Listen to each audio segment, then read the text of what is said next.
C'est un vrai plaisir de recevoir tout le monde. En plus, délégation extérieure, des gens qu'on ne voit pas souvent. Et puis, et au Luc, on a un beau site. Donc, on a réussi à faire quelque chose, une marche qui a plu à tout le monde le long de la Boulonne, avec des conteurs, un conteur et un musicien qui ont fait vivre un petit peu la marche en racontant des histoires et puis en chantant des chansons à Ripounet.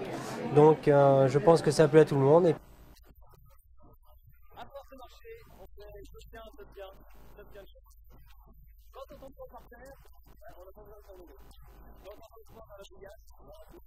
C'est vrai qu'aujourd'hui c'est une journée exceptionnelle, d'abord parce que justement le 1er et le 2 octobre dans tous les départements français est lancé le prochain Téléthon et j'avais souhaité venir en Vendée parce que d'abord j'y étais invitée et qu'il y a un vrai engagement bénévole, une vraie mobilisation de tous les acteurs du Téléthon. C'était important pour moi d'être sur le terrain et de donner le coup d'envoi pour le prochain Téléthon qui sera le 25e Téléthon et on souhaite évidemment que ce soit un Téléthon exceptionnel, encore plus important que les années précédentes.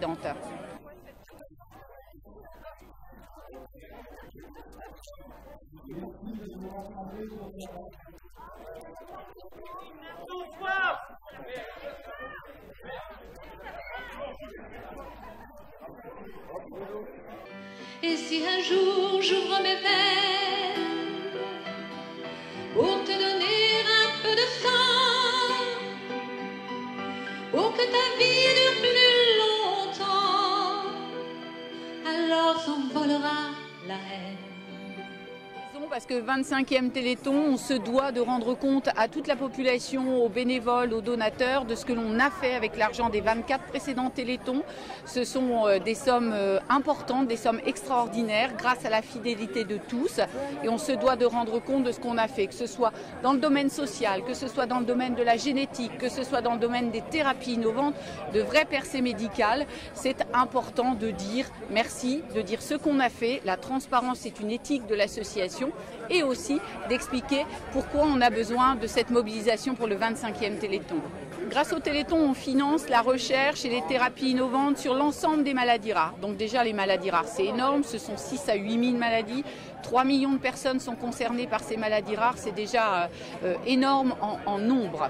Mais ce qu'il faut savoir aujourd'hui, ce qu'on découvre tous les jours, c'est que à partir de ces recherches sur les maladies rares, on avance pour une meilleure connaissance des problématiques bien plus fréquentes. Dans quelques jours, on va lancer un essai sur l'homme dans une maladie rare de la vue, thérapie génique, maladie rare de la vue. Et ben, on sait que quand on avance pour la maladie rare de la vue, ça permet d'avancer pour la DMLA qui, elle, concerne 15% de la population. Même chose pour les maladies rares du sang ou pour les maladies rares du cerveau. C'est tout un pan de la médecine qu'on ouvre pour l'ensemble des maladies fréquentes.